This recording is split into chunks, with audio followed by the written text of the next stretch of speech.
Bonjour et bienvenue pour ce nouveau tuto numéro 5 consacré à l'interface du logiciel TimeZero.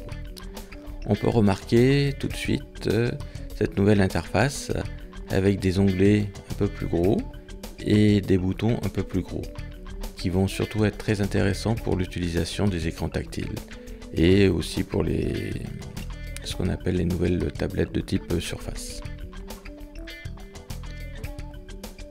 On va commencer par la barre d'espace, la barre de travail en haut.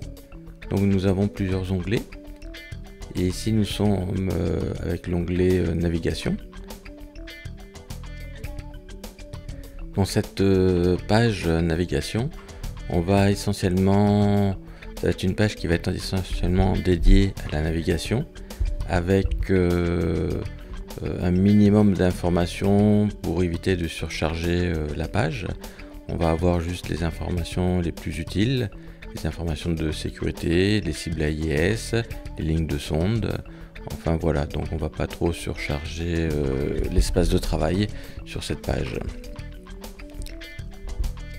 Dans planification, ça va être tout l'inverse, puisqu'en fait ici ça va être un espace complètement dédié au travail.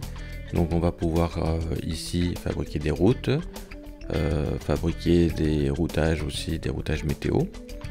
On va pouvoir afficher la météo, travailler sur la météo.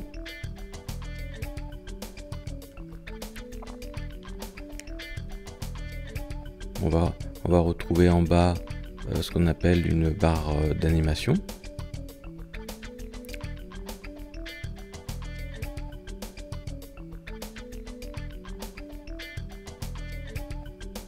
On va pouvoir faire défiler notre barre d'animation et voir un petit peu la météo de la journée ou de la semaine suivant ce qu'on aura téléchargé.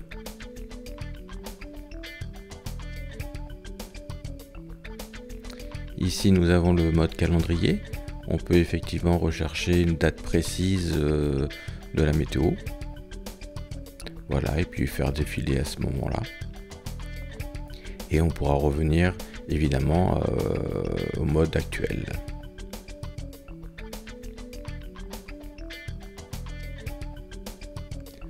Dans cet espace, on va double nav, on va pouvoir aussi partager l'écran en deux.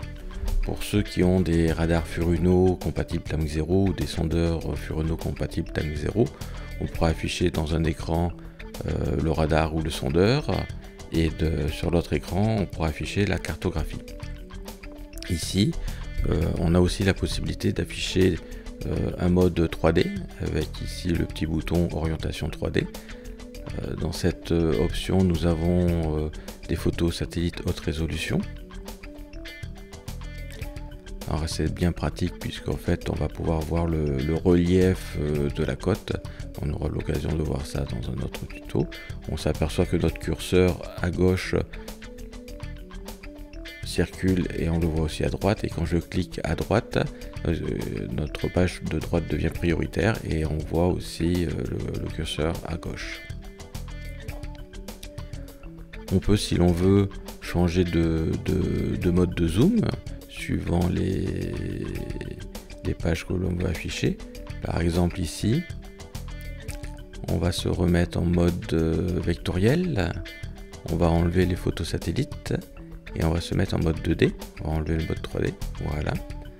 Donc je reviens un petit peu comme à droite, et sauf que je vais avoir un zoom différent.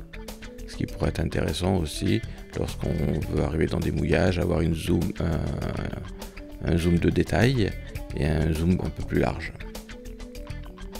Dans mise à jour, c'est ici qu'on va avoir la possibilité de sélectionner notre zone de mise à jour et notre zone météo, qui est notre zone météo.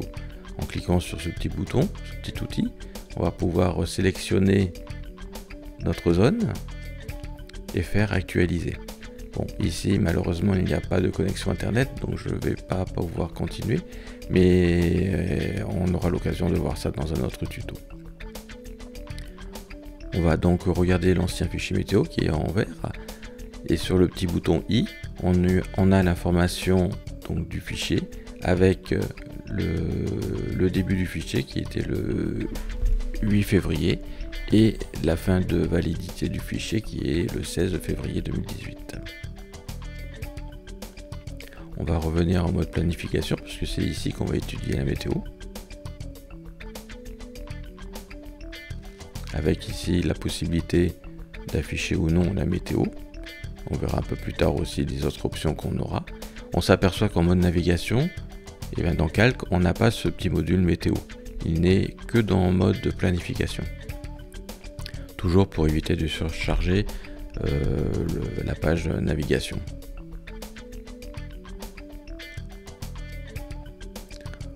On va pouvoir aussi configurer le bandeau du haut, c'est-à-dire qu'on peut rajouter aussi des onglets. Ici on va rajouter polaire. Voilà, polaire va s'afficher.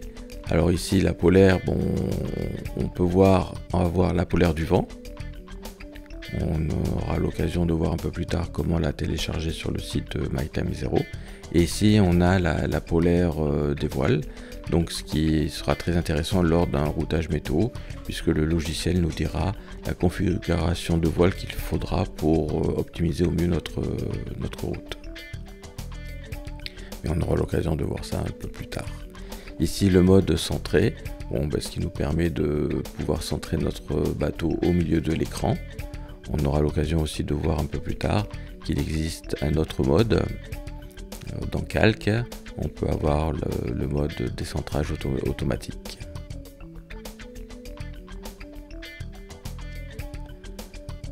Ici à gauche, on a l'échelle de la cartographie.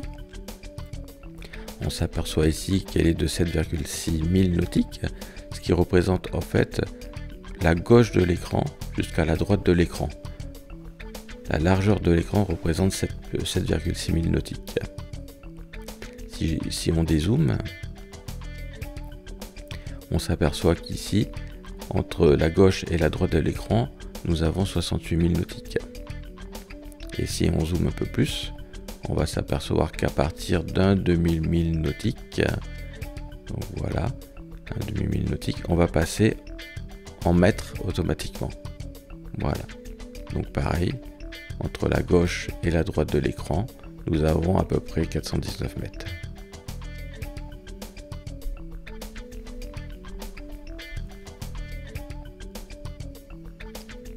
Voilà, on s'aperçoit aussi qu'en mode navigation, on peut avoir plusieurs navdata. Généralement, on va mettre les navdata de notre centrale de navigation, de notre GPS et de notre AIS aussi, avec des navdata de route. En mode planification, par contre, on aura des informations comme la météo, l'information curseur. On pourra aussi rajouter, mais on aura l'occasion de voir ça un peu plus tard, des navdata. Ici, on va mettre l'horomètre, information sur le voyage. À gauche, nous avons ce qu'on appelle la barre d'outils.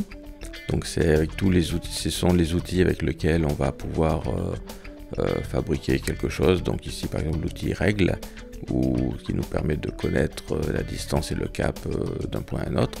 On s'aperçoit aussi que en fonction des pages, on peut avoir des outils complètement différents. Ici, par exemple, dans le mode navigation, nous n'avons pas ni le routage ni la création de route. On pourrait les mettre, mais finalement, ils sont bien mieux dans planification, puisqu'en fait, ici, c'est notre espace de travail.